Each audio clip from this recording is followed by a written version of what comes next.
നമസ്കാരം, സിറ്റി ന്യൂസിലേക്ക് സ്വാഗതം. കേരള സംസ്ഥാന ചെറുകിട വ്യവസായ അസോസിയേഷൻ കണ്ണൂർ താലൂക്ക് വനിതാ വ്യവസായ സംരംഭകരുടെ കൺവെൻഷൻ കണ്ണൂരിൽ നടന്നു. ജില്ലാ വ്യവസായ കേന്ദ്രം ഉപജില്ലാ വ്യവസായ ഓഫീസർ ഷിനോജ് കെ ഉദ്ഘാടനം ചെയ്തു. സംരംഭ ശില്പശാലകൾ പഞ്ചായത്ത് തലത്തിൽ നടത്താറുണ്ടായിരുന്നു, ബ്ലോക്ക് തലത്തിൽ നടത്താറുണ്ട്. അതുപോലെ ഇൻവെസ്റ്റേഴ്സ് മീറ്റ്, ഇപ്പം ഇൻവെസ്റ്റ് ചെയ്യാൻ താല്പര്യമുള്ള ആൾക്കാരെ വെച്ചിട്ട് ബാങ്കേഴ്സൊക്കെ ആയിട്ട് കണക്ട് ചെയ്യുന്ന ഇൻവെസ്റ്റേഴ്സ് മീറ്റുകൾ. ഇപ്പം ഈ അടുത്ത് നമുക്കൊരു ഇൻവെസ്റ്റേഴ്സ് മീറ്റ് നടത്താനുണ്ട്. മിക്കവാറും ഒരു മാസത്തിനുള്ളിൽ ഓരോ താലൂക്കിലും ഒരു ഇൻവെസ്റ്റേഴ്സ് മീറ്റ് നടക്കും. നിങ്ങൾ സംരംഭം തുടങ്ങാൻ താല്പര്യപ്പെട്ട അല്ലെങ്കിൽ നിലവിലുള്ള സംരംഭം എന്തെങ്കിലും എക്സ്പാൻഡ് ചെയ്യാൻ ഫണ്ട് ഇൻവെസ്റ്റ് ചെയ്യാൻ പ്ലാൻ ഉള്ളവരാണെങ്കിൽ നിങ്ങൾക്ക് അതിൽ പങ്കെടുക്കാം. നമ്മളതിൽ ബന്ധപ്പെട്ട് കഴിഞ്ഞാൽ നമ്മൾ ഡേറ്റ് ഒക്കെ അറിയിക്കും. നമ്മൾ സോഷ്യൽ മീഡിയ വഴിയും ഇതൊക്കെ അറിയിക്കാറുണ്ട്, അതിൽ പങ്കെടുക്കാം.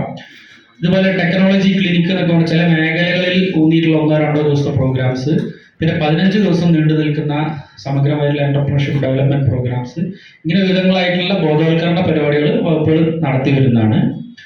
പിന്നെ ഇത് കൂടാതെ കുറെ പദ്ധതികൾ പ്രധാനമായിട്ടും സാമ്പത്തികമായി സപ്പോർട്ട് ചെയ്യുന്നതാണ്. നമുക്കറിയാം, സംരംഭം തുടങ്ങുമ്പോൾ ഇൻവെസ്റ്റ്മെന്റ് വരും, മെഷീനറികൾ കാര്യങ്ങളൊക്കെ വാങ്ങുമ്പോൾ ബാങ്ക് ലോണും കാര്യങ്ങളൊക്കെ വേണ്ടി വരും.